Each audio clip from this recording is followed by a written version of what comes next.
Apreciadas amigas y amigos, hoy vamos a continuar con las informaciones que la doctora María Eugenia Grillé nos presentara la semana pasada sobre este preocupante impacto que la minería en el sur de Venezuela está causando.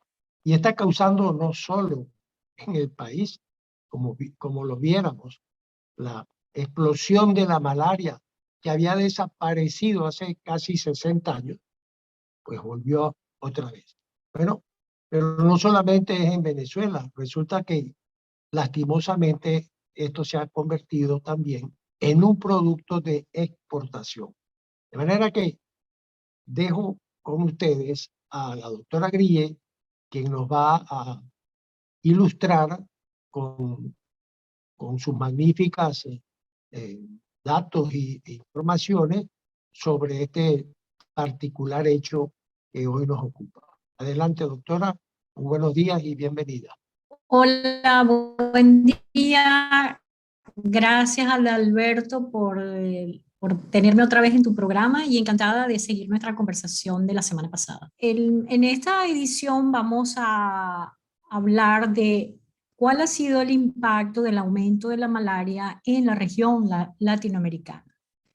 Solamente para recordar y resumir nuestro anterior programa, habíamos hablado cómo la minería del oro a cielo abierto que se practica de manera ilegal al sur de Venezuela y que ha sido intensificada en los últimos años por la crisis política, social y económica que sufre nuestro país, ha impactado negativamente sobre los bosques, ¿verdad?, de nuestra región guayanesa y sobre aspectos sociales en el país que han aumentado el riesgo y la transmisión de malaria, no solamente al sur de Venezuela, sino en todo el país. Ahora bien, ¿por qué el aumento de malaria en Venezuela se ha convertido en un problema regional? Es lo que vamos a ver a continuación. En primer lugar, solo para recordarles que la malaria es una parasitosis producida por dos parásitos, principalmente Plasmodium vivax y Plasmodium falciparum. La malaria sigue siendo una de las principales causas de mortalidad y morbilidad en el mundo. Estamos hablando de más de 200 millones de casos y 400.000 muertes al año que se dan en 87 países. Como observamos acá en estas dos mapas mundiales, obviamente la malaria impacta más en la región africana, en este caso con la especie falciparum y en este caso con la especie vivax. Pero noten aquí ustedes que en los principales países en la región latinoamericana son los países de la cuenca amazónica, entre los cuales se encuentra Venezuela.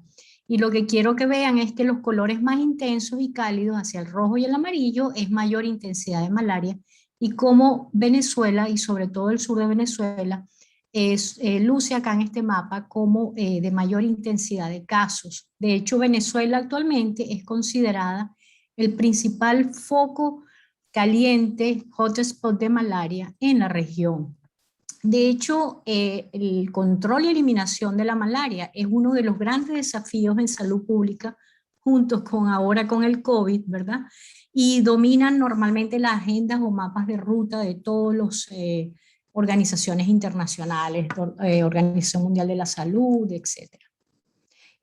Se tiene como previsto que para el 2030 se pudiera haber eliminado la transmisión de malaria en el mundo. ¿Qué pasa en Latinoamérica? Entre el 2000 y el 2015, la malaria en toda la región sufrió un significativo descenso, tanto en casos como en mortalidad. Sin embargo, a partir, como vemos acá, del 2011, ese patrón se revirtió en el caso de Venezuela. Aquí observamos los casos por 1000, casos de malaria por 1000, desde el 2011 al 2015, de los 4 países principales, ¿verdad?, que producen malaria en la región: Brasil, Colombia, Perú y Venezuela. Y como ustedes ven, Venezuela en la gráfica roja se aparta significativamente del comportamiento de los casos de malaria en los otros 3 países. De hecho, en la gráfica de la derecha lo que vemos es como una variación porcentual de casos entre el 2014 y el 2000.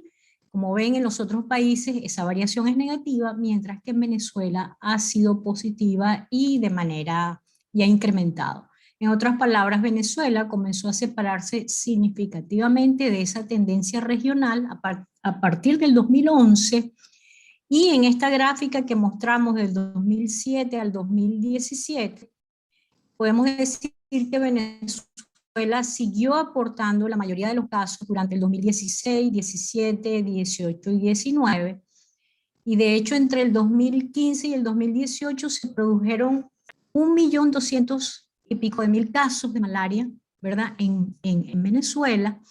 Y en el 2019, en el reporte mundial que se publicó en el 2020, Venezuela aparece como el país que aporta 53% de la malaria de la región y el 73% de mortalidad por malaria en la región.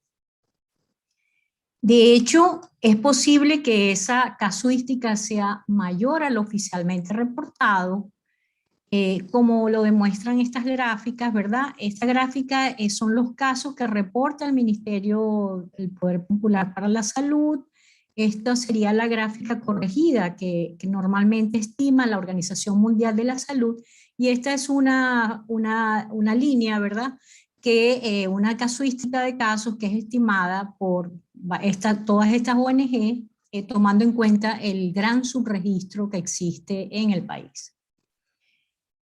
Uno de los principales impactos que ha tenido la malaria desde el 2014-2016 ha sido a nivel fronterizo. En este caso, en el 2019, nosotros reportamos por primera vez cómo la malaria que se estaba observando al norte del estado de Roraima, en Brasil, digamos en frontera con el Bolívar, el estado Bolívar, la mayoría de la malaria que ellos estaban reportando era malaria importada de Venezuela, y como del 2016 al 2017 esa malaria incrementaba. Es decir, cada vez al norte de Brasil se reportaban más casos de malaria que los propios casos autóctonos del norte de Brasil. Una reciente publicación de este año, ¿verdad?, habla también que a partir del 2016, como se ven en estas barras acá oscuras, la mayoría de la malaria que se registra aquí al norte de Brasil proviene de Venezuela, tanto de la especie Falciparum como de la especie Vivax. Es decir, que esto se ha convertido como una especie de corredor de malaria, y la malaria de frontera es uno de los grandes problemas a nivel mundial para la estrategia de eliminación de esta enfermedad. Por otro lado, debido a la crisis regional, ¿verdad?, que se presenta por la migración masiva de venezolanos, esta migración podría afectar esa agenda de eliminación de la malaria para el 2030. ¿En qué aspecto? Bueno, los riesgos potenciales pueden ser reintroducir la malaria en áreas donde ha sido esta eliminada. Para información de ustedes, Argentina y Paraguay ya han sido certificadas por la Organización Mundial de la Salud como siendo territorios libres de malaria. Ya ellos lograron eliminar su malaria. Un segundo riesgo es el aumento de la malaria de frontera, esa que acabamos de ver que ocurre en Brasil, y posiblemente esté ocurriendo también en Colombia. El tercer punto es promover la fuga y propagación de casos, o sea, lo que aquí llamamos spillover en la región, malaria spillover. Fíjense que aquí, este mapa entre el 2018 y 2019, estos casos que ustedes observan aquí, 37 en Trinidad y Tobago, 4.813 en Brasil, 10 casos en Argentina, 3.168 casos en Colombia, 21 en Ecuador y 25 en Perú, todos fueron casos de malaria importados desde Venezuela que fueron registrados en estos países. Recuerden que les dije que Argentina ya tiene a su país libre de malaria. Y como último punto, el peligro que tenemos, ¿verdad?, es la propagación de genes, o hoy en día de moda las variantes, ¿verdad?, pero en este caso del parásito, que sean resistentes a los medicamentos. De manera tal que, fíjense que este número de migrantes, esto es del 2019, ha aumentado considerablemente en la región, y es uno de los graves problemas que confronta actualmente la situación de malaria en Venezuela para la región.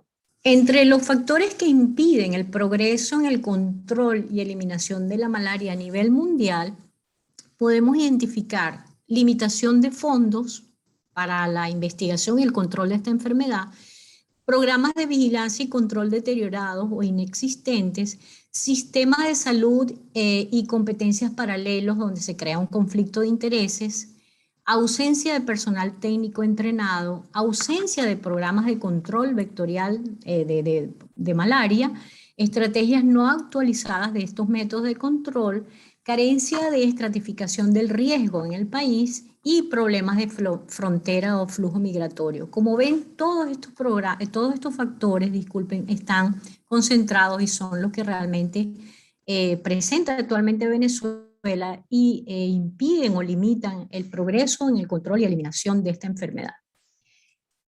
Venezuela, de hecho, necesita ser priorizada por las agencias internacionales claves para el control y la investigación. En este caso, nosotros vemos un mapa del 2019, sigue siendo un problema el Estado Bolívar, ¿verdad? En el 2020, extraoficialmente se ha mencionado que ha habido una reducción de casos de la malaria en un 54% de casos menos. Posiblemente sea por el impacto del COVID, ¿verdad?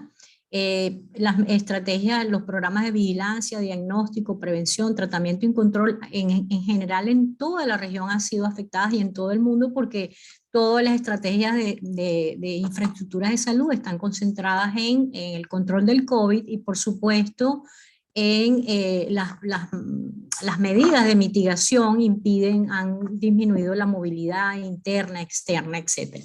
Sin embargo, debemos seguir alertas y pendientes de esta enfermedad, en particular sobre la priorización de dinero. Aún el Banco Mundial todavía clasifica a Venezuela como un país con recursos, y esto es importante que deje de serlo, puesto que el país sin recursos internacionales no va a poder eliminar su malaria. De manera que podemos concluir que urgen acciones que llamen la atención sobre el impacto regional de la malaria en el continente y se requiere apoyo internacional, coordinación regional. Por ejemplo, esa malaria de frontera que hablamos, Brasil y Venezuela, es imposible que se controle si no cooperan los dos países, y un fortalecimiento nacional del programa de malaria en Venezuela. Finalmente, nosotros acabamos de publicar una nota en la prestigiosa revista Lancet en el 2021, donde me gustaría acotar esto que mencionamos. Entre el 36 y entre 1936 y 1970, Venezuela logró eliminar la malaria de gran parte de su territorio. De hecho, esta eliminación le trajo progreso social y económico al país de allí en adelante, como demostramos en nuestro programa pasado. 50 años después, pareciera que nos encontramos en la misma situación histórica. ¿Será que si logramos controlar la malaria, podrá el país salir de la crisis en la cual se encuentra sumergida? Gracias por su atención. Apreciadas amigas y amigos, hemos oído estas dos extraordinarias intervenciones que nos ha dado la doctora Grillet, y quiero recoger la última parte de su intervención, donde dice que si controlamos la malaria como hace 80 años, cuando empezó el proceso, le produjo a Venezuela ese extraordinario crecimiento en todos los órdenes. Esperemos que a partir de este 2021, si logramos también controlar ese y otros males, podamos volver a encontrar esa senda de prosperidad que el país conoció. Muchísimas gracias por su atención. Como siempre, los invito a divulgar estos contenidos y espero verlos la próxima semana con otro interesante tópico relacionado con estas intervenciones que están ocurriendo en el sur del Orinoco. Muchas gracias de nuevo y buenas tardes.